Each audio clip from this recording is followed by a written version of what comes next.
अच्छा, ये सबसे पहले तो ये वीडियो देखें। मैं कहती हूँ मर्द कभी मजबूर नहीं होता।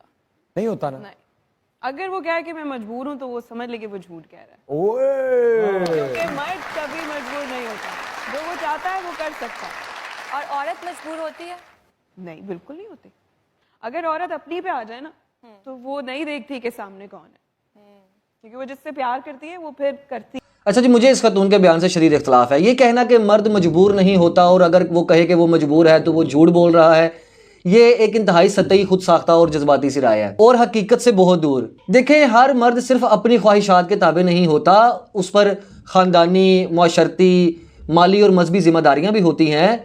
बहुत दफ़ा वो अपना दिल मार कर अपने जज्बात दफन करके सिर्फ दूसरों की खातिर फैसले करता है। और फिर जैसा कि इन्होंने कहा कि औरत मजबूर नहीं होती, अपनी पर आए तो फलां फलां, तो फिर हर रोज़ ख़ानदान, गैरत, इज्जत, जबर, तलाक और तशद्दुद के केसेस क्यों सामने आ रहे हैं? क्या वो सब औरतें भी झूठ बोल रही होती हैं? आपका किसी मर्द से धोखा खा लेना आपके जज्बाती बयान की बुनियाद तो बन सकता है, लेकिन उसे कुलिया नहीं बनाया जा सकता। और देखें, मोहब्बत में मर्द और औरत दोनों मजबूर होते हैं और दोनों आज़ाद भी।